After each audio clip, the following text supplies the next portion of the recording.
Welcome to the Limitless Life podcast. I am your host, Kyle Smith, and with me today is Corey Jones. Corey Jones, welcome to the podcast. I am very happy to have you here. Tell us a little bit about yourself. Yeah, absolutely, man. And like I said, thank you for having me on this. I love doing this kind of stuff. But a little bit about myself. Man, I feel like I got a lot to share in the 33 years I've been here, but I'll try to keep it as simple as possible. So, uh, born and raised athlete, and grew up playing team sports. Got into skateboarding, musician. I like to. I've grown up just loving creating skill sets. So whether that's like physically or cognitively, I just love to learn and progress in life. So, um, that's kind of how I've always been brought up, but didn't necessarily have the greatest upbringing to kind of guide me through that. So, got into some trouble in high school, ended up joining the Marine Corps at 18 years old. Um, at that time, that was kind of just a desperate, knee jerk reaction to kind of figure my life out. And I ended up spending 10 years in the Marines. It's probably one of the best things that's ever happened to me. Met my wife while I was in. We've been together for 14 years now, going on 14 years. So that all worked out. But since being in the Marine Corps, being an athlete my whole life, when I finally decided it was time to get out due to having my son, uh, that's when kind of got into the coaching mindset. If you have any experience with the military, the Marines specifically, it's very big on like mentorship and coaching, teamwork, stuff like that.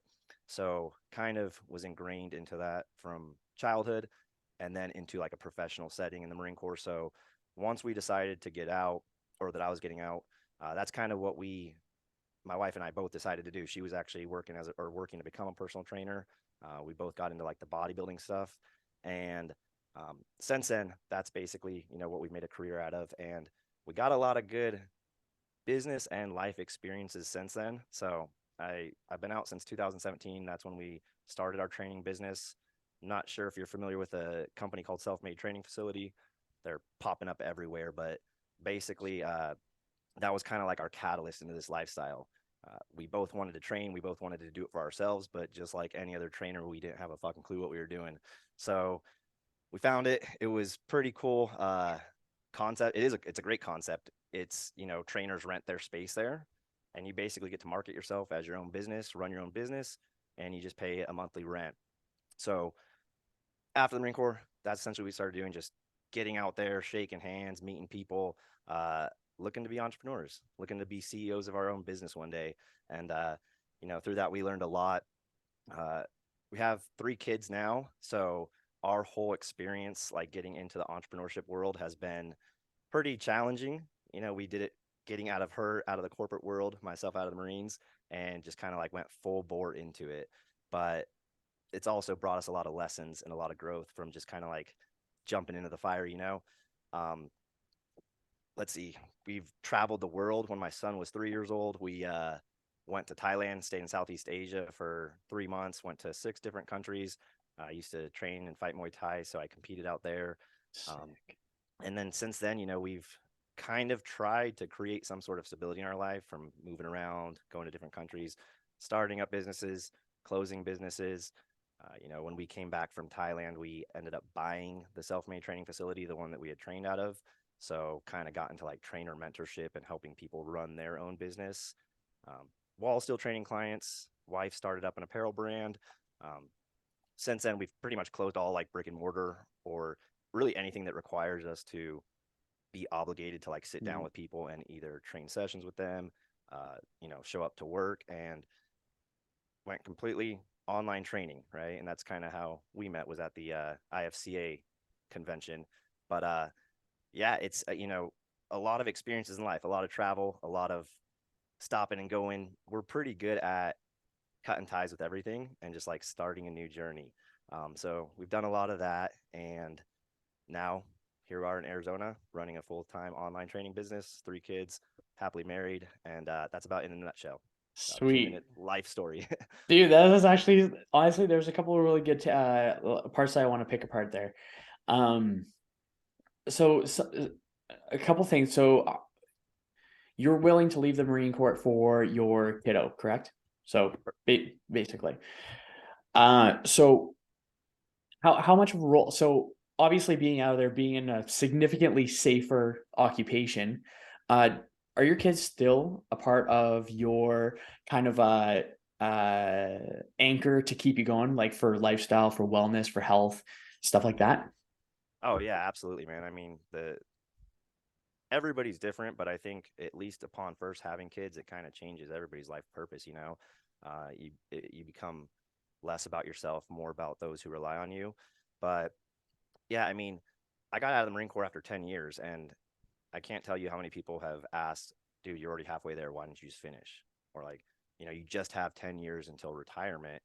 But the way I look at that is 10 years is a lot. It's a long time. So doing 10 years, that was a long ass time. And then thinking about myself doing that again was a long ass time. So I figure if I can go from what appeared to be a stable and safe lifestyle for one of them, there's not really anything I won't do for my kids. But yeah, they absolutely, man, they drive us to. I'm a firm believer that I believe in personal extreme ownership. I think we've talked about that on social Mhm. media a bit, but I'm of the perception that your kids, like, you're responsible for them even into their adulthood, right? So if my kids go out and become, I don't know, a serial killer one day or something crazy like that, I'm actually going to look at myself and like reflect on their upbringing. Like, where did I go wrong? What did I do that led to this type of nurture or some form of like accidental neglect that led to them just completely having different values from us, right? So I believe that everything I do is going to affect them, and then it's going to reflect, it's going to determine how their lives play out. So yeah, absolutely, man. There That are there are driving force. I think that's a awesome reflection because you're thinking I really like future casting. So future casting is where you're kind of imagining, kind of have given an idea of what the future is going to be kind of like. And I think that it's really cool that you're using a future anchor to bring your best self to your kid in the present or kids to the present. I really like that kind of like, ooh, gonna keep my behavior in check because I don't want my kid to turn into a serial killer. Yeah, so it's a lot of liability. And just a little background as to where like that kind of mindset comes from, I think, because I haven't always been like that. I think the need for instant gratification or like the good feeling right now is pretty natural to everybody. Um, but going into my military background a little bit, I was an EOD technician. For those who don't understand, that's pretty much the bomb squad in the Marines, right? So we're the I was ones who gonna go. ask. Yeah, yeah, we're the we go pull the bombs out of the ground and stuff, so other people don't get killed by them. But it's like a game of cat and mouse, right? So one strategy that somebody implements, the opposing team is going to see that and they're going to learn how to counter it, right? So they'll set up devices elsewhere, knowing that you're going to focus on this one, and then the real killer is over here, right? So we call them secondary, tertiary devices, and basically how many more where they're kind of projecting where we're going to be, So everything that we had to train for was not just what's right in front of us, but what's going to be the consequence from this. So I think that kind of is ingrained in my mind a little bit. So I'm constantly doing that with my family and my business and really everything else. You know what? I think that something that's amazing about that, it just kind of clicked here, is that is definitely a skill that was developed over time. I think that because I really like future casting or I really like contingencies. I literally was chatting with my own coach and we're both comic book nerds. So one of our favorites was, or one of my favorites is Batman. So there's contingency plans. He has contingency after plan. Don't give him prep time. He'll fuck up everyone.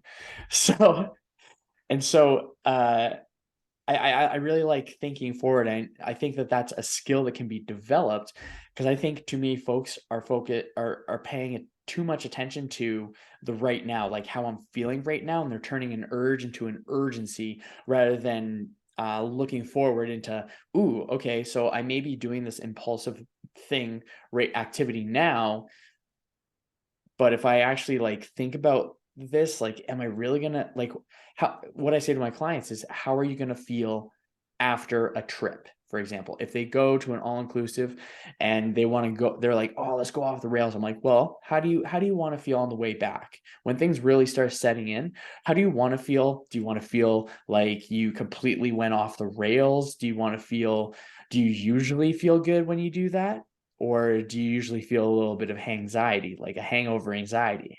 Yeah. Like, do you want to uh like think like a couple days ahead as well? I think that folks need to just forecast into the future just a smidge, and I think it'll alleviate a lot of like issues now. Yeah.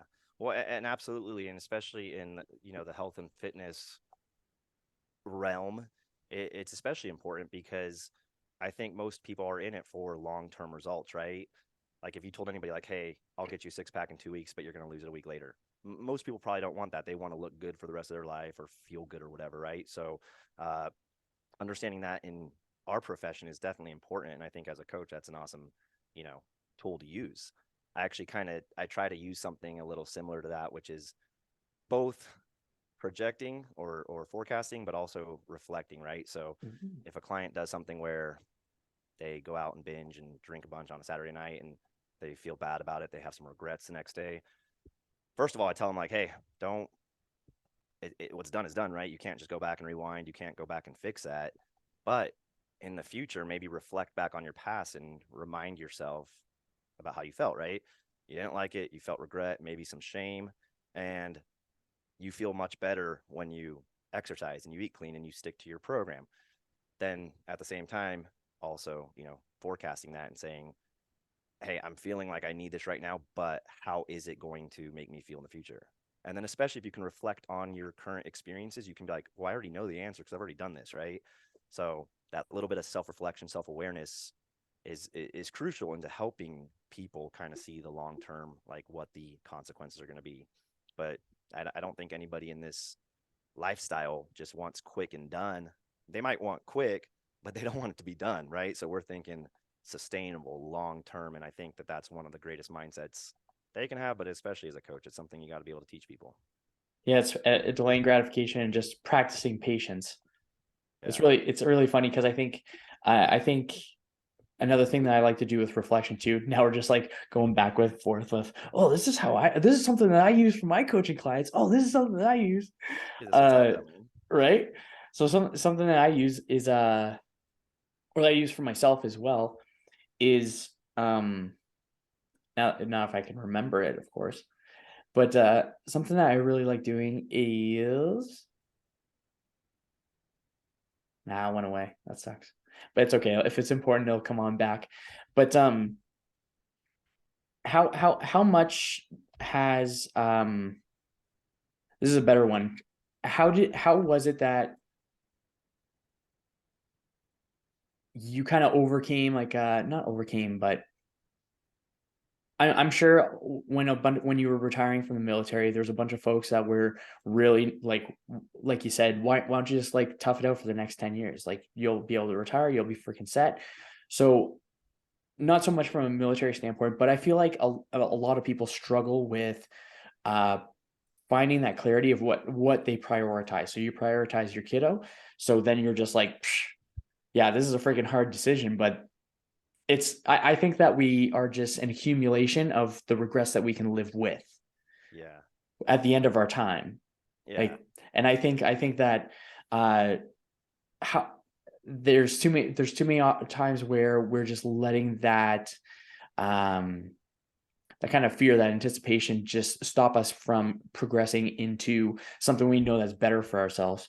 So I think that that's pretty awesome that you did something that is very, very difficult, where it's like, shit, your foundation is just like rocked. And yeah, then you're just like, psh, I'm out. yeah.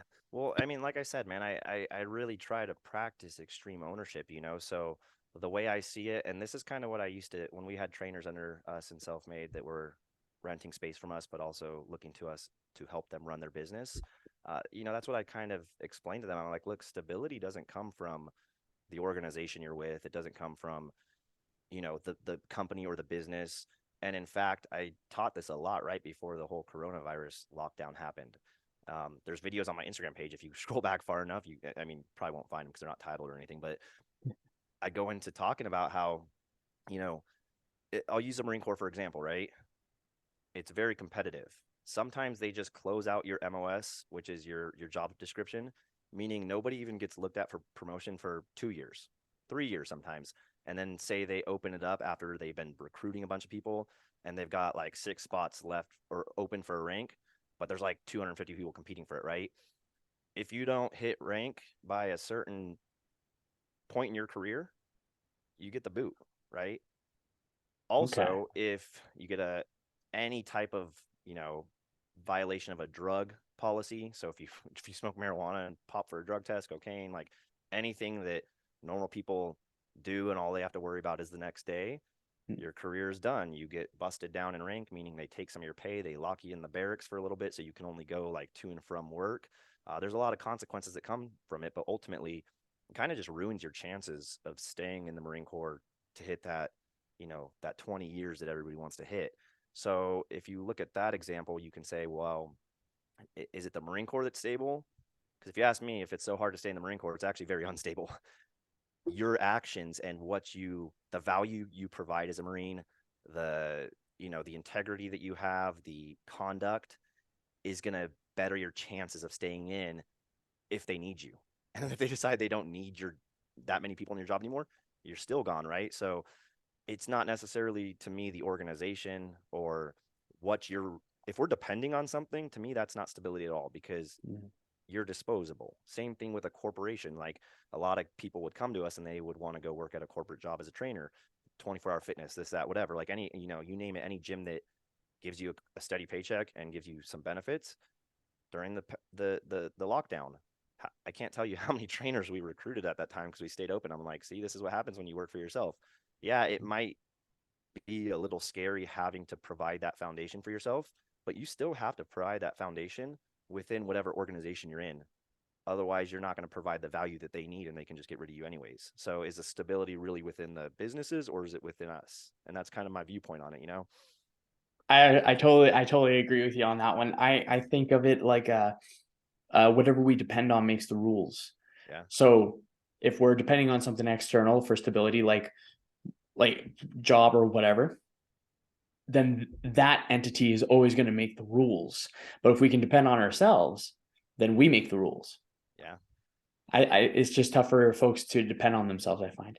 Um, I think it comes down to, you know, what you've done up until that point. You know, if you've kind of just, you know, the differences between dependency, independent, and then like interdependency. Um, you know, if you lie more on the dependent side, it's going to be hard to create that value that, or sorry, that belief that you have the independence because you don't really have the experience in it. So eventually, like if you really want it bad enough, you gotta jump. Like you gotta take that step. But that's the hardest part. Just like we tell people with fitness, you know, getting started is the hardest part. That's how it is with anything. So if dependency is where you're at and independent is what you want, crossing over is going to be the hardest part. But you got to understand that like anything that you've depended on, you've had to provide value to as well. Otherwise, it's, you know, it's not a fair trade, and you're not going to be able to rely on it anymore. So you got to nice. jump, you got to get that experience at some point. Yeah, absolutely. I think well that's how cool stories are made too. Yeah. Yeah, no there's no, experiences create stories, and stories are really good for like lessons and being able to teach people like through that way, because like your clients are learning from things that you've also done yourself, Oh, I would imagine, for the most part, right? most of personal training and helping people exercise comes from, I mean, like dude, I've got a lot of formal education in training and psychology. uh Most of what I teach people comes from my own fuck ups. Like I pinched my fingers putting a plate back on the rack. Now I know how to rack plates, you know, so that's the like practical stuff like that. And then obviously, you know, I used to think it was cool to squat deep and fast until I hurt my knee. So therefore I actually know the value of doing it properly. You can read all that stuff in a book too. I think there's a good balance of both needed. You know, having a good education and then having that experience is going to create a more solid foundation for you. But feeling it, like when you're in the driver's seat and you feel the physical pain or the emotional pain or the sacrifice that it takes, you can just better relate to people and help them understand it too. You know, as long as you can help them do it safely, Mm. it's experience is huge. I think that's what the best thing about having coaches is uh it's it's not as like it's not as black and white.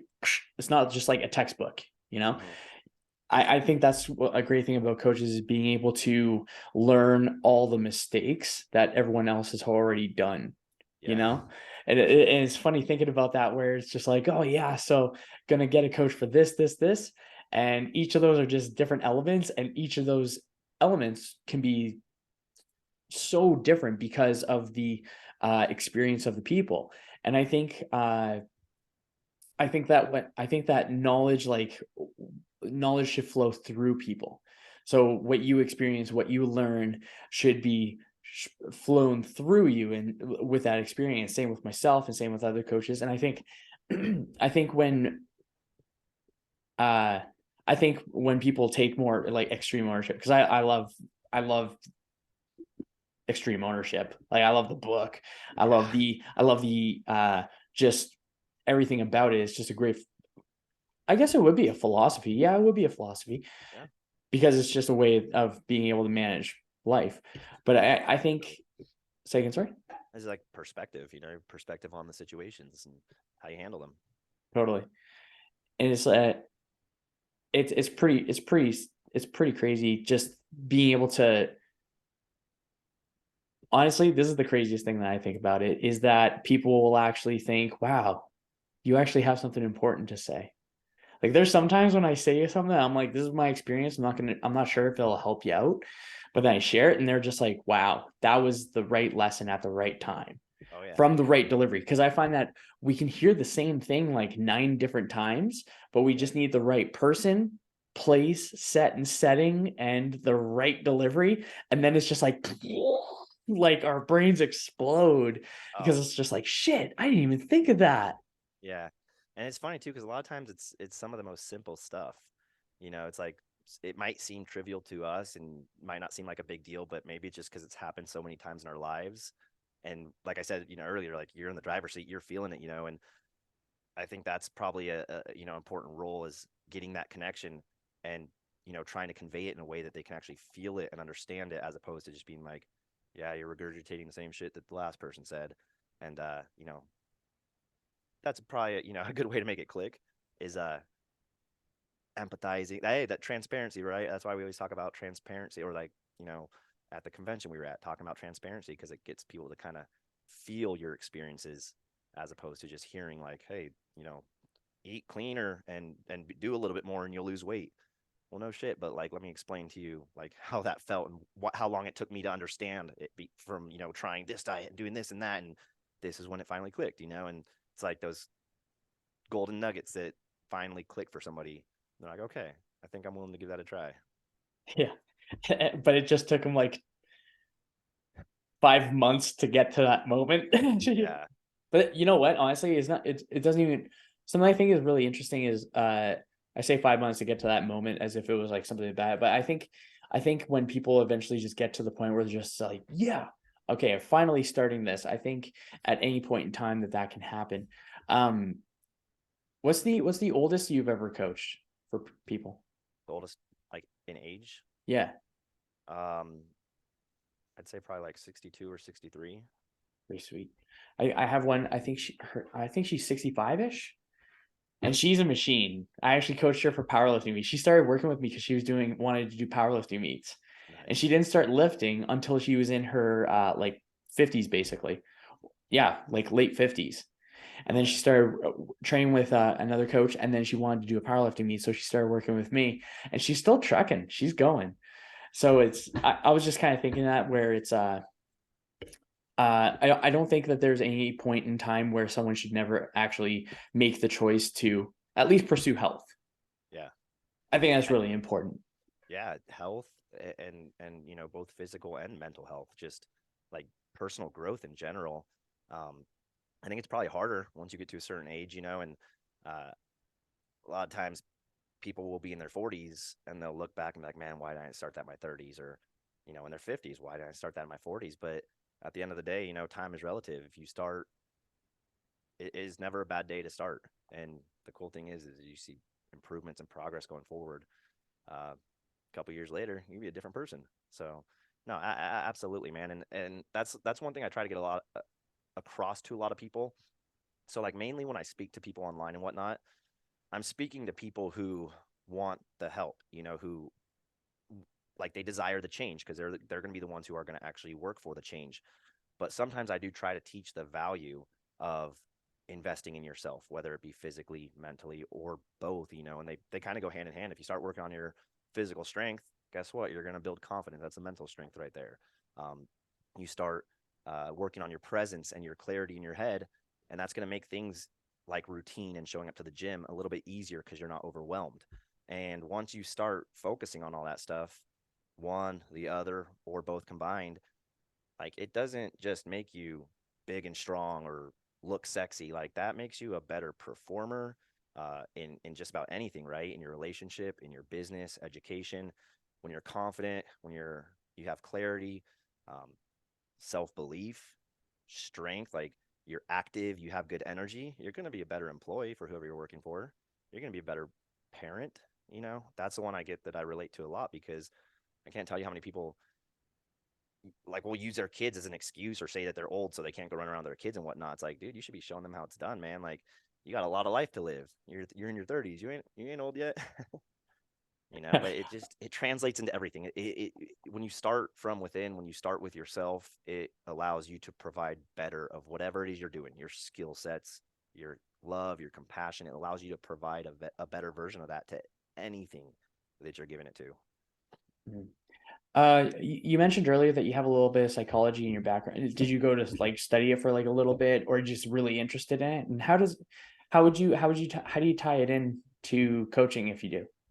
Yeah, absolutely. You know, I'm a senior project away from a bachelor in sports psychology. I just dropped out of college for like the seventh time a couple months ago. Nice. I, Don't give up. Don't give man, up. it's Eighth time's more a of charm. it's hard because I'm an entrepreneur, like we're self-employed. So do I need school? No. But do I love it? Yeah. Well, when something's got, when push comes to shove and something's got to be sacrificed, is it going to be my school? Is it going to be my personal goals as an athlete, my family, my work? Usually school is just the first thing to go, man. And it's actually kind of funny because when I was in the Marines, like I've always had this sense of wanting to help people and just like sacrifice myself for other people. That's why I joined the freaking bomb squad. I was like, I'll fucking take one for the team and go make sure people come home safe. But I was initially intending to go into nursing school. So I started with a nursing degree and then I eventually switched over to biochem because I was thinking, hey, maybe I'll use this and then do like a nursing accreditation, but with the intentions of going to medical school at some point. And then I dropped out. I think that was like the second time. So I dropped out. Actually, the first time I dropped out was when I joined the Marine Corps. And that's actually a pretty funny story. Do I got time to tell the story? Yeah, of course. Okay. Please. So, like I said, when I grew up in high school, man, I had no direction in life. I had, you know, I I have toxic independence because I pretty much did everything on my own. Like I was told to get good grades, but never really any follow through. Never really any like, hey, let me show you how to get good grades. So I was like, okay, cool. I'd go to school. I didn't give a shit about school. Um, Barely graduated high school. Mom was desperate to get me into a college, so she was paying for me to go to a community college. I'm taking biology, I think like Chicano studies or some social, I don't even remember what it was. Chicano studies, it was what it was called though. And then Spanish, like just entry level Spanish. And it was really funny because we were preparing for a Spanish presentation where we had to do the presentation in Spanish. And I was a shitty student, so I wasn't really picking up Spanish. So I'm like, dude, I got to do a presentation. Like it gave me severe anxiety. And actually, at a young age, I had social anxiety, like big time, because I started drinking at a very young age. So I think I just kind of built this crutch for myself along the way. And it was really hard for me to like connect with people or just even look people in the eye when I was sober because I was half the time I was intoxicated. So that whole like thought of getting in front of a group of people and trying to speak another language just terrified the shit out of me. And I think it was like a week before our presentations were due. My mom comes into my room at like 9:30 at night with the phone and she's covering the speaker on it. And she's like, hey, I already know that you probably don't care to talk to him, but I figured I'd let you tell him anyways. And it was a Marine Corps recruiter. I pick up the phone. I'm like, hello. He's like, hey, just interested in, or I just wanted to see if you were interested. Like he does a little introduction, but he's like, I just wanted to see if you were interested in coming and learning about the opportunities we have to offer. I was like, sure. He's like, okay, cool. I'll pick you up tomorrow. So he brings me into his office. He like lets me flip through this cool pamphlet of jobs. And I'm like, that's what I want to do. And I pretty much just like committed right there. I was like, fuck it, dude. Like it was kind of an excuse to get out of doing a presentation in college. I was like, I'll fucking sign my life away. I don't do the shit. And then so I ended up joining. I was so fucking stoked to bring in my like temporary agreement to the college and be like, I have to withdraw. I'm not, it's justified, so it doesn't have to go against my record. But I was just so happy. I was like, thank God, like this is my savior. And then I get in the Marine Corps, and little did I know that they are all about pushing you into uncomfortable situations, like speaking to people when you don't know the topic, or like giving presentations when you don't know what you're talking about, and briefing commands on safety and stuff. So it was definitely a rude awakening. But like I said, at the time, it was probably the best thing that could have happened for me, because it really did kind of push me into changing my character, or changing, my view of myself. So that was how that was my first time dropping out, was to get into the Marine Corps, or so actually getting in the Marine Corps so I could drop out. But then, yeah, went into nursing, went into it with the plans of nursing, switched over to biochem. I got like close to my associates in biochem. So I have a lot of chemistry and biology education that I don't remember any of, but I'm fascinated with like chemistry and science and stuff. Uh, Got too overwhelmed going to full-time college. This was when I was an independent trainer at Self-Made. So we were trying to run and like start and grow our business. And I'm going to Cal State San Marcos as a full-time student with one kid and then another on the way. And it was just too overwhelming. So I dropped out. And then I got back into another school where I could do like mostly online and then go in every once in a while. And I think I resumed my biochem, but then I was like, I want to do criminal justice. I don't know why. I have ADHD, man. I'm just like, this sounds cool. Let's do this instead. I was getting burnt out from this. Let's do this. So I went into criminal justice, dropped out of that. And then after that, I think was I got back into the same college for business management, right? Started doing business management. Same concept with like, if one has to sacrifice. I was like, running my business, it's growing right now. I don't necessarily need a degree. I'm not trying to work as a CEO or like as an executive for somebody else. So I dropped out. And then finally I got back in pursuing sports psychology.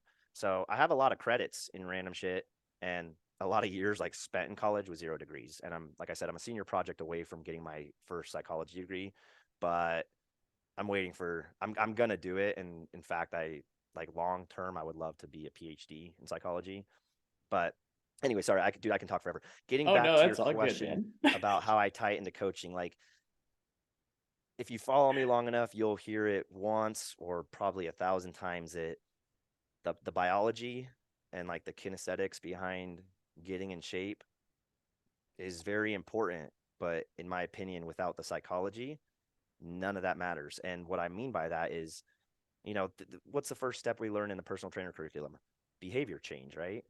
That's psychology. So in order for you to even get to the points of stabilization, core work, endurance, strength, hypertrophy, all that stuff, you got to have the behavior change, right? So like that's like essentially the initial stepping stone for anybody to change their life and become active and become fit and gain that strength. Like some people don't need to work on it, and the like the mechanical transport of just moving kind of helps them with their psychology, but they go hand in hand. I guess I shouldn't say one's more important than the other, but I think without focusing on the psychology behind it, adherence, the biology or the scientific practices, like, the law of thermodynamics and all that stuff, none of that means shit if you're not following it, right?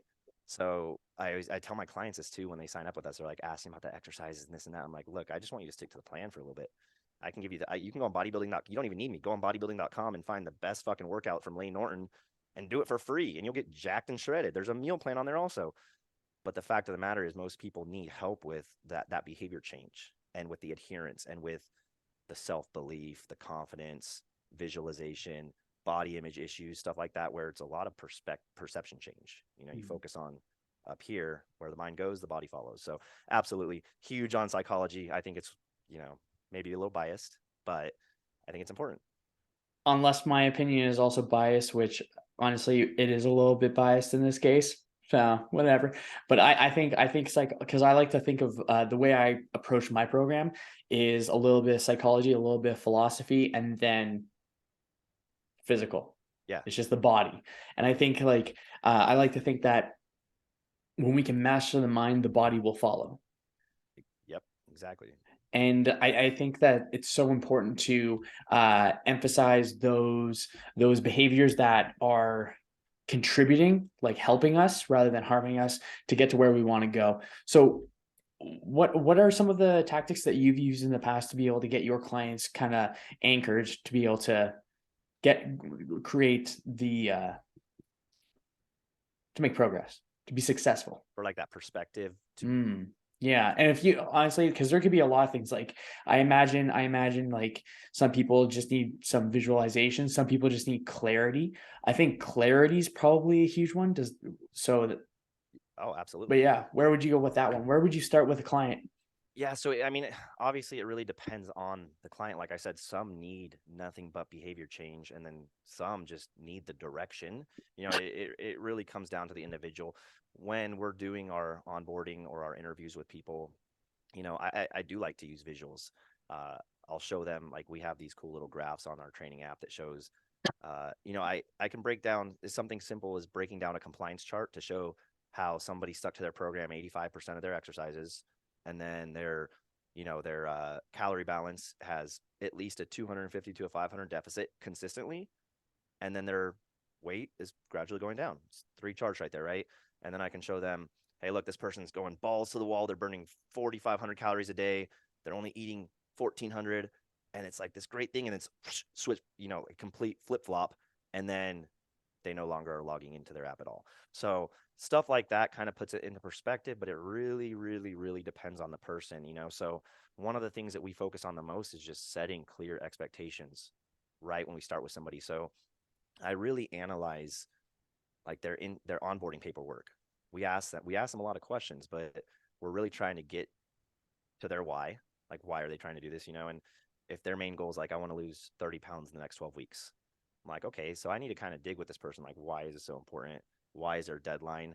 That's a hefty goal. Like, you can do it, but you're probably gonna be that person who flip flops and then doesn't log in anymore, because it's gonna be painful and brutal to get there. But we'll take that. Or some people are like, I just want to feel better for my kids. I just want to like be more present and be more active so I can be there for my family. Like, it really depends on who we're working with. But setting expectations early on, and explain to them, like, look, you're signing up with us for 12 weeks. Do you believe that this is going to be like a 12-week thing and then you're done and you've got everything you wanted? Or is this something you're looking for long term, right? And just depending on their answers is going to really determine the route we take. But it's trying to get them to understand, not just saying the words, but trying to get them to understand what growth looks like. So I might take somebody who's brand new and been like, hey, have you ever exercised before? Nope. You're 35, never exercised. Okay. Have you ever followed any sort of like somewhat disciplined eating protocol, like where you kind of just focused on making good decisions? No, I eat McDonald's every day. Okay. No experience in either. Are you a disciplined person? Probably not, because if they haven't done those things so far, they probably don't have much discipline, or they don't care about being healthy enough. I don't know. But no, I'm not. I have horrible self-control. I was like, okay, so look, no matter what you're doing in any new skill, like, you need to create a solid foundation first, right?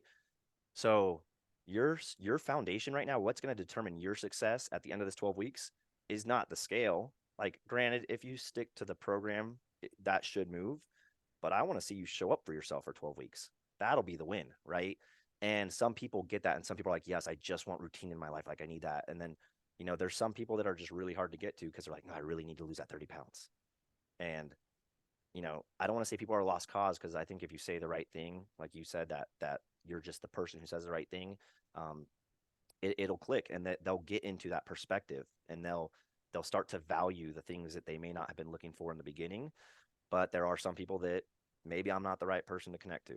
Maybe I don't have the right words, or I can't relate well enough. My wife can't relate well enough. And hey, they did their 12 weeks. They had fun. They lost a couple pounds. So they're kind of excited, but then they go off on their merry life. And that's kind of the nature of the business for us, and the lifestyle is we try to get through to everybody, but you understand, you can't, it's a relationship. So it long story, I mean, long answer, but short answer is it really just depends on the person. But we try to set like clear expectations of what they should expect of themselves. It's like, hey, you have never followed a routine for more than 30 days.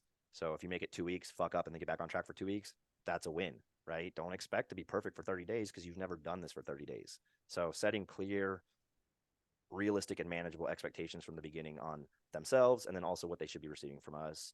That way, they can embrace the lows, they can learn from the lows, as opposed to thinking that, hey, I'm paying for this, so it's obviously going to be like this great joyride to get to where I want to go. Yeah, it's like people confuse paying for a coach with paying for a car. It's like it's not as much fun to drive around. Yeah. It's not as much fun to do. It's like no, it's going to be very difficult. It's going to be very tough. There's going to be a lot more discomfort than. Actually, I had a little tweet today, and what did I say? It said that I got from a book, but it said something along the lines of, if I get it right, uh, progress is invisible. Like any progress that we see, it is happening, but it is invisible to us as we're doing it.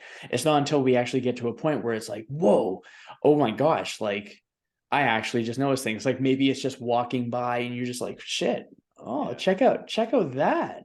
Or it's like it's just a moment that you have much later on. I really like that you mentioned expectations and just creating realistic expectations. I think coming from an approach of set unrealistic goals and realistic expectations, Yes. because then anything in between there is just money, Yeah. because it's like the Goldilocks zone, like right in the middle there.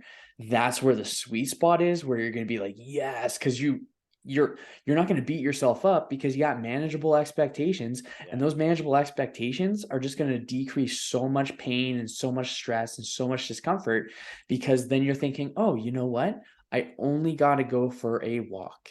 I don't have to go for a walk 365 days in a row. It's like I just need to do a walk today. Yeah. And if No, we're able, and go ahead. sorry, I was just gonna say it's like, getting the point across that you're that 35-year-old, you ain't done shit in your life, but you want to be, this jack bodybuilder you see. You can't do what he's doing now, because what he's doing now is not what he was doing when he was in your position. You got to progress, like it, A to B, B to C. You can't go from A to M, M to Z. You got to take each step, because each step sets you up for that next step, right? So if you can kind of teach them, like, look, right now you're sitting on your couch for 12 hours a day, or like at your desk and your couch combined 12 hours a day, you're taking about 800 steps, and you're eating McDonald's 3 times a day. If you start eating McDonald's 2 times a day and then a home cooked meal, and you take 1,600 steps, like you're doubling your output, and you're also reducing your uh, intake of garbage food by 50%, essentially, like, well, yeah, 50%. Um, that's progress, right? And if you do that for a week and it feels good, cool, do it for another week. And then if it feels somewhat natural, like once you get to that point that it's natural, it's time to kind of progress to that next step. Now let's cut it down to 3 days a week with McDonald's and double your steps again, right? And that's kind of what I try to teach our clients is like, look, most people come into this with the expectations of they're going to get a 6 day a week brutal training program with a meal plan they got to follow every day, and all they have to do is extreme discipline, but you're not a disciplined person. So that's going to be like the hugest hurdle for you to overcome. You also got a family and you got work. A lot of people we train are nurses, so their schedules are all kinds of fucked up. But that's an unrealistic expectation for you to even stick to that, right? We want to incorporate the easiest changes for you to make that are going to give you the biggest impact. So if you're just kind of eating all over the place, or like, let's say you're eating fairly good foods, but you're eating 500 calories over what your limit is each day, we'll tell you to eat the same damn foods. We're just going to bring the portions down a little bit. That way you don't have to change anything drastic, but that's going to have the most positive effect is cutting your calories down to a deficit, right? Same thing with training. Like if you're doing nothing, just doing something every day is going to be manageable. If you show up for yourself for 20 minutes a day and just go on a walk around your neighborhood, that's not forcing you to go into the gym and fight that anxiety or the fears that you have of, dropping the barbell on your back, doing anything crazy. You're literally making a small change, and that small change is going to basically like double your output. It's going to completely revise your nutrition without you having to go get a whole new grocery list and dedicate your Sundays to food prepping. Like, just do the same things you're doing right now, let's just tweak them out, you know? And typically when I tell people that, they're like, oh my God, like, I'm kind of glad you said that because I was ready to come in and like do this and do that, but it kind of scared me too. Like, I don't think I could handle that. And I'm like, yeah, you know, most people, I'm not trying to flip your world upside down. Like, you don't have to do that. You know, you got to make small changes and just progress. And once you progress from there and you kind of sustain that, just take that next step up. Um, it's surprising when, like I said, when you voice those expectations to them and kind of lay it out like that and explain it, people are a lot more receptive than when you try to just, you know, give them like give them a little bit of information, you know, like saying like, well, we're gonna do this and you'll see why or whatever. I don't know, but they're actually very receptive when you explain like, hey, we're trying to make this easy on you, because that's what people want, is easy and quick. I have the conversation very often, talking about just the small adjustments. And I think it's kind of funny where folks are envisioning like 6 days a week, crazy calorie cut. They're actually doing 75,000 hard. And something I think is kind of funny is like when I've had clients come in and they expected that, and I said, no, no, no, I'm going to meet you where you're at right now, and we're just going to make those small little tweaks. And something I've noticed is sometimes after it takes a little conversation, but sometimes they even find the little bit of activity to be suspicious. It's like, okay, so how is that small little thing? They don't see it for the big picture. Yeah. They just don't see how like that little change like over time can just progress into something more. So I think it's funny where they come in expecting like 6 days a week, gonna slay it, and then it's like, oh yeah, no, actually, like let's just go for a 20-minute walk, and then maybe let's just adjust this one meal since you're having McDonald's 10 times a day. Yeah. I think No, that's pretty funny. no, there's definitely a lot of skepticism when when you do make it that easy, you know, because what we only know what we know, and again, experience pretty much trumps all, right? I can't tell you how many times I've gone balls to the wall after a month or two of being sedentary, and then I burnt out after a week, or I pulled something, and I'm like, well, shit, now I can't do anything. Eventually, you learn that, but what we see on social media isn't, hey, this is me taking a walk. I'm taking my 20-minute walk. Oh, I'm monitoring my calories just a little bit. Like, no, it's, you see the IG stuff, the glamorous stuff, and that's what creates a reality until they gain that experience. So there's always skepticism, Mm. and that's a hard one to fight too, or it's a hard one to kind of overcome. But your I, question on the sorry, your question on the visuals is great for that though too, because if you can show them like, look, this is where your activity's at on this chart, and this is where your nutrition's at, and this is what's required to sustain this much weight loss or strength gains or whatever. All you got to do is move this one down a little bit and that one up a little bit. And how are we going to move that up? Dude, freaking 20 minutes of steps is 120 calories or whatever. That just moved it up. Let's do it twice. That's 240. Now you're halfway to a pound. Bring those down 250, and like doing stuff like that definitely kind of puts it into perspective for them. They're like, wait, it's that easy. Yeah. that's pretty much it. Yeah. Yeah. So crazy. I think one thing that I've actually used for a lot of my clients is an anti-vision. So an anti-vision is forecasting like what we were talking about earlier, kind of related to that, is forecasting like a worst case scenario. It's like, okay, and I use this for clients that don't have a lot of clarity on where they want to go. They just know they want to be healthy, but they don't know where they want to go. And so I get them to create an anti-vision. Like, what are the things that you absolutely do not want to happen?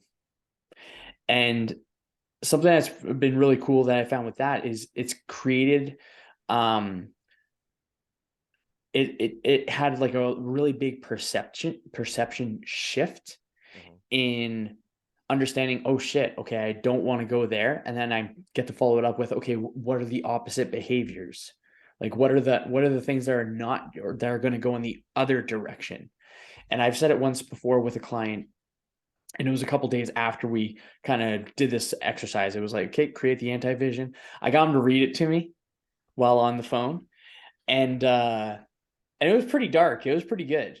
Like, it was a dark one. I was like, whew, dude, that's fucking savage. He's like, yeah, man, it's pretty crappy.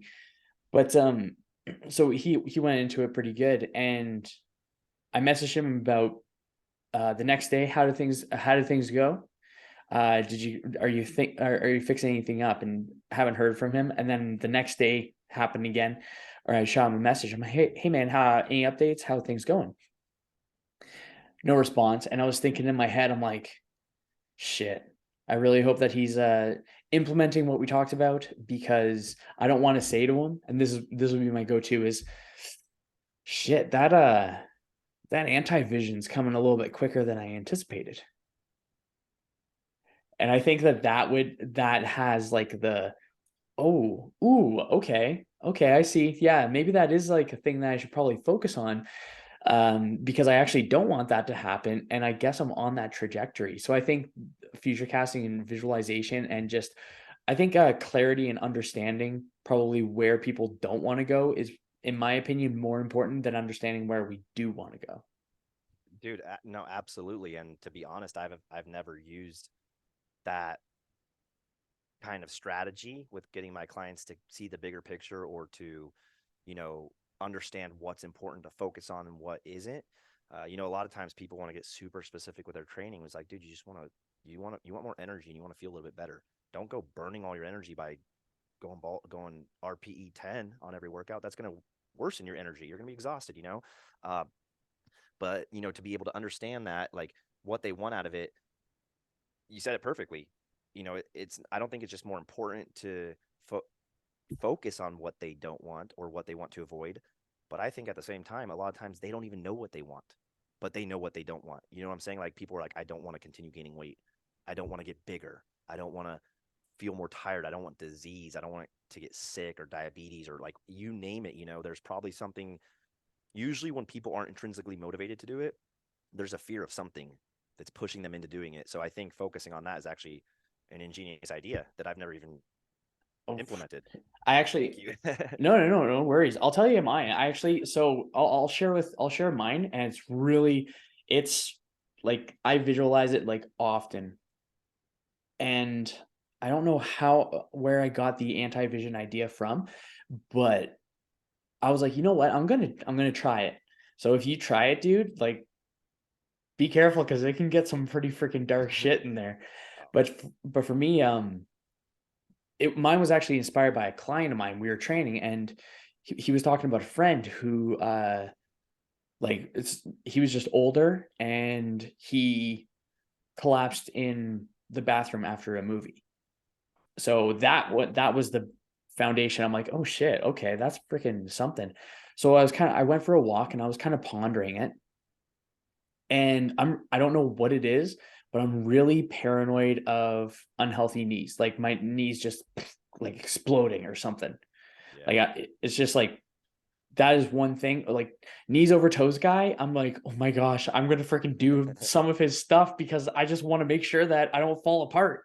So those are the two kind of foundations. So I kind of put it together, and I thought to myself, so Kendra and I go to a movie, we're in our 60s, uh uh movie's done, walking on out, I probably got a cane or something, go to use the washroom in the stall, and go to stand up, and I slip, and my pants are around my ankles. I'm now on the bathroom floor of the stall. I'm in my 60s, and I can't get up because my knees are all fucked, because I didn't take care of them. I didn't keep Yeah. them healthy. I didn't do my squats. I didn't do my lunges.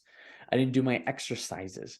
I focused maybe a little bit too much on the upper body and not enough on the lower body. I probably didn't stretch enough. Did I roll out enough? And so these are all things that vision is kind of like getting me to think about.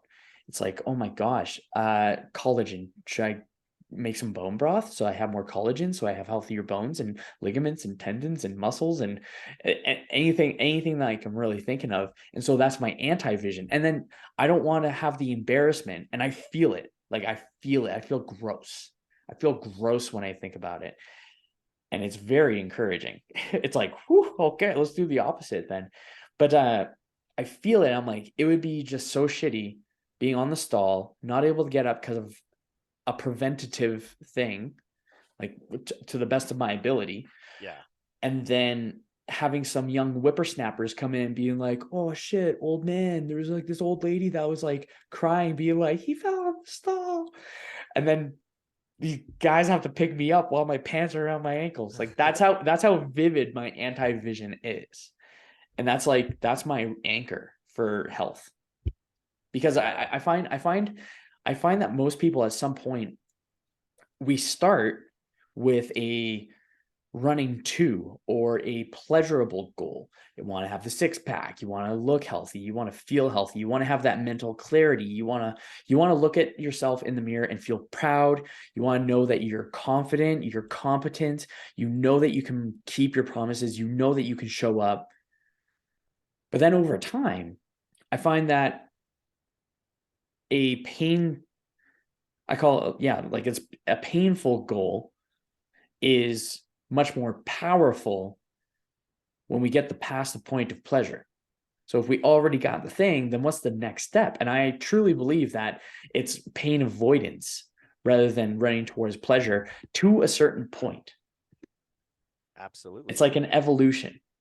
No, absolutely, man. And I'm sure you've heard that fear is the greatest motivator, right? And that includes pleasure. You can try to be motivated by those pleasures and you can think you want them and you're going to have the discipline to pursue them all you want. But that fear that you're talking about is probably a lot more motivating for you to wake up when your alarm is going off and you don't, you want to sleep in, or to tell your buddies no when they want to go out and have burgers and beers for the third night in a row. Uh, I can work towards a six pack on Monday. But if you think about that fear, that something that you don't want to be and you'll do anything not to be, that's going to be a much stronger motivator, right? And it's cool because you're actually using like one of the most effective psychological techniques in coaching, which is imagery, right? And that is it's a very good way to kind of do what we were talking about earlier, where you connect with the person and get them to actually understand it more so than just telling them things. Because if somebody wants to work towards a six pack and you're like, yeah, but you're gonna be tired all the time and you're gonna be grouchy and hangry and it's really not that worth it, they're gonna be like, well, I'm fucking tough enough, I can handle that, like I need this. But if you explain to them and can kind of get them to put themselves in that driver's seat and imagine something that is a little bit more stronger than the pleasure, which is usually the fear, that's an amazing form of imagery to use to people. So you're using psychological principles in your training. That's number one right there, is imagery. It's like one of the strongest coaching psychological principles you can use. Nice. It's actually funny you say that. If I wasn't a personal trainer, or if I didn't start as a personal trainer, if I believed I could at that time, I probably would have went down the road of psychology. Yeah. Actually, it was like psychology and being a lawyer. I don't know why. I think I kind of like debating. I would be one of those lawyers that would defend the innocent people Yeah. Can to the you best of my ability. are you good at playing devil's advocate? I could. I play Yeah, devil's advocate for myself. So I debate myself. Like if I'm that's good. going for a walk, then I'll think about it and then I'll like kind of counter it. So it's just I honestly this is how I create my own mental framework. Okay. And the mental framework is I have it as an acronym. It's intention or idea. So it's intentional thinking. Uh, how does it go? Intentional thinking, discussion. So you're challenging your thoughts, Hmm. combating them, debating them, and I use a lawyer frame. So I have my own like thought is like if I was a lawyer, would I be able to defend my position? And I actually use this as an exercise towards um, challenging self doubt, or when the inner toddler's throwing a temper tantrum, where we're just like we have that urge and we just want to turn into an urgency. But I think about it, it's like, okay, so let's say starting this podcast is a perfect example. To start this podcast was a very daunting thing because I wanted to do it for the last 2 years, but for whatever reason, I just had a silly self doubt where it's like whatever excuses I can come up with, and I I challenge those thoughts. It's like, no, no, no. I like talking. I talk to people. I'm a pretty decent human being. I know I'm well intentioned. So I know that I can have this podcast and it's not difficult to set it up. It's pretty simple. And so I had to implement this internal court case to challenge my thoughts and my ego to be able to say, no, no, no. Like you have a better stack of data collected to prove that you're actually more capable of a podcast than you believe. You may not believe it, but the information's there, buddy. And so Yeah. this is my internal dialogue. So it works with intentional thinking, then it goes with discussion, then it goes with elimination, then it goes with action, because action without, or intention without action, is just fantasizing. So that's my big idea acronym, big idea framework for, or sorry, my big idea mental method for getting your brain to work with you rather than against you. Dude, I love it, man. That's some serious metacognition going on right there.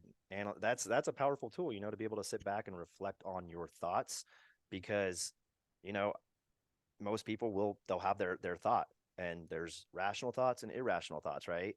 And typically, if we're in a place of inexperience or fear going into change, those thoughts are irrational. So your thought of I shouldn't do this, or I'm not going to be good at it, or like, whatever was your limiting belief, based on your experiences and what you've grown through, are an irrational belief, right? You believe something, but it's actually irrational based on who you actually are, like what your values are, what you're capable of. So for you to be able to sit back and challenge that and say, is this is what I'm feeling right now, right? That is emotion driven rationale. So all logic, no matter how logical we think we are, it is all emotion driven, right? So you're Mm. feeling an emotion which Mhm. is leading you to believe something. uh, you have the ability to sit back and say, is this a rational thought or a rational feeling I'm having, or is this just, emotions heightened for whatever reason, something new, something challenging me, something that might be a little bit scary, and that you can persevere through that. That's pretty freaking powerful, man. It took practice. Like I think, I think, uh, I think I'm just like really inspired by, um, us as humans. We're really conceptual compared to animals that are really physical. Like Yeah. our our existence is based more around what we think of and create in our minds than anything having to do with the physical world.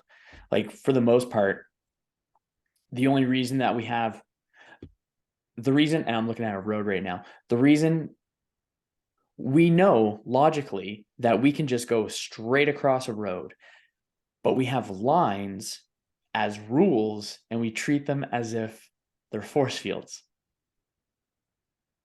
And so I think it's really interesting where we just create these rules for ourselves, these beliefs that are just like really set in stone, or and we could be even dogmatic about our own beliefs. I actually made a tweet today as well. I've been on the tweeter, man. I've been crushing the tweeter. I've been enjoying it. I'm working on my writing.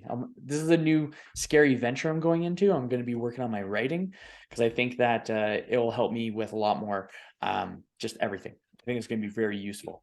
But I was never really that good of a writer. I was a pretty decent writer, but I'm not confident in my writing yet. So I Do you think it's going to practice a be a, lot? oh no, man. Oh, I'm going into my yeah. practice. That's what I try to tell people, though, is if you haven't practiced something, yeah, maybe you could be lucky and be naturally good at something, have some innate talent, but if you don't consider yourself a good writer, but you want to do it and you haven't practiced, that right there's a formula, man. You just got to get practicing, and just do it. Just like with anything, I'm sure, like, saying that's what we were talking about earlier, how I was saying, like, you know, focusing on investing in yourself, like, helps you with so many other avenues in life. It helps you perform, and it helps you be more active, more energetic, but it also teaches you a lot, right? And it teaches you that consistency, that showing up, that those things that we all preach but nobody wants to worry about because they want intensity and quick results. Those things right there, you learn that you can pretty much apply that to anything, right? So I'm sure that gives you more confidence going into something like writing, whereas with somebody who's never really put themselves out there and attempted to, like, try something new and stay consistent with it through the ups and downs, Mhm. might not have that confidence yet. So that's just like a good example of what I was kind of saying, how this is like the physical catalyst into so many other forms of growth. And it's not just how strong mentally and uh, physically it makes you, but it's the lessons that we learn. You can pretty much apply them to anything in life. I totally agree. I think it actually like perpetuates outwards. Yeah. Like I think I said this in the last podcast too. So there's going to be a couple podcasts where I'm repeating myself, but I think it's really important. But I think a lot of the change, or the change in our external environment, comes from internal out, not external in. Yeah. And I totally think that when we get our like health, when we understand that we are making progress in our health rather than just making it to the point where we're just absolutely healthy. But even as we're making progress and we're saying yes to ourselves more often, we're like, oh my gosh, I actually showed up for myself again. Fuck yeah. But I think that that also carries over into other aspects of our life too, because um, I think when we when we I have like three different conversations going on in my brain right now, brother. But at one point that I wanted to make on the investing in yourself part, I would definitely say like whatever. I think more people should definitely invest in something, whatever they want when it comes to their learning or an experience that is definitely in person. Because you and I are great examples of this one where we both invest in ourselves. We both met at a cool conference. The freaking energy was like unreal. I was next to Kendrick because I have actually never went to a conference like a bit Okay. like business conference with everyone. So it was my first go, and I was just like, woo! I was really excited, and I think that doing this podcast is definitely or going to that and investing in myself and going to that and meeting a bunch of cool folks like yourself and your wife is absolutely a catalyst to me just being like, you know what, maybe I should actually just step out of my own way and see what we can do. Yeah. And I think that's like it's been like huge.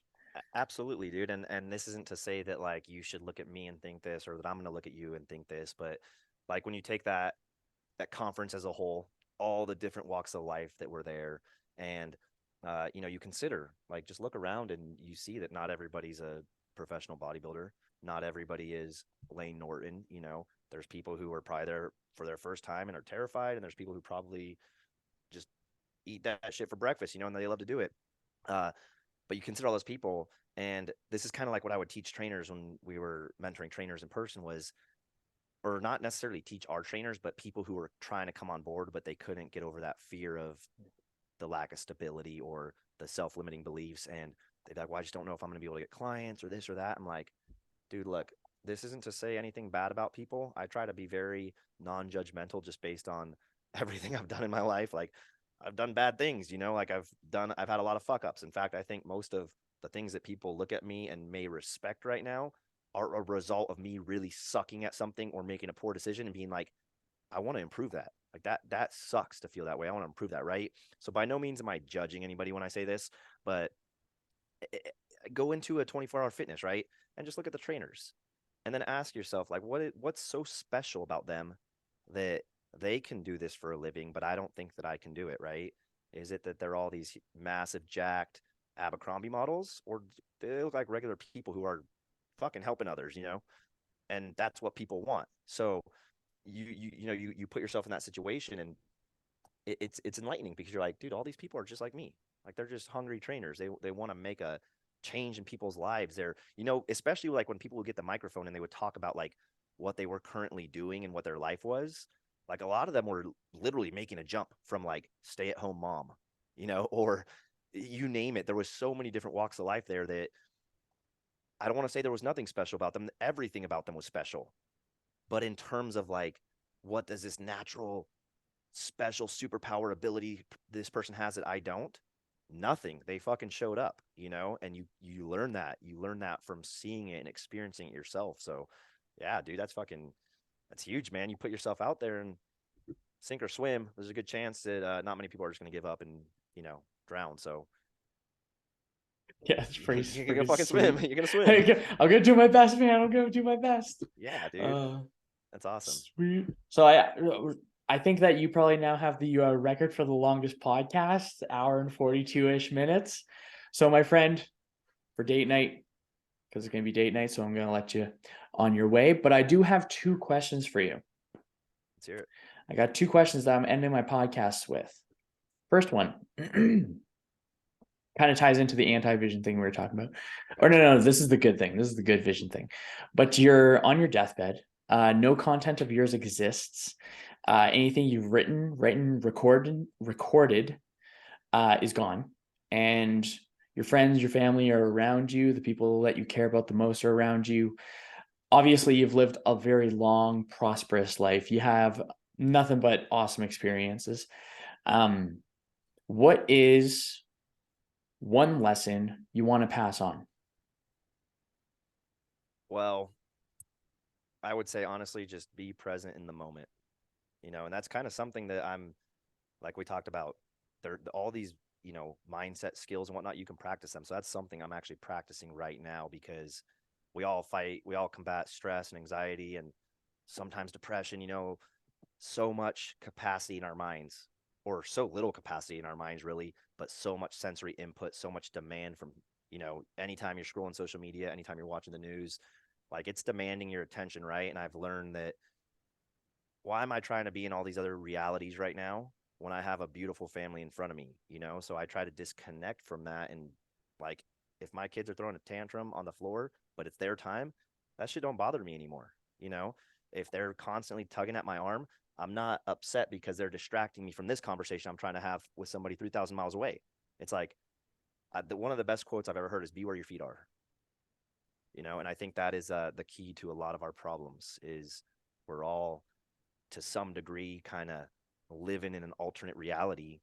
And then when those things that care about us and love us and really demand our attention the most need it, it's strain, it's mental strain. So if I could, teach anybody in life, it's be present, man, be present in the moment and take some time to kind of, you're talking about writing, journal some stuff, like let those thoughts process so you can kind of just clear up your capacity and be there for the people that need you. That was an awesome answer. That was really good. Final question. Final question. How would you define living a limitless life?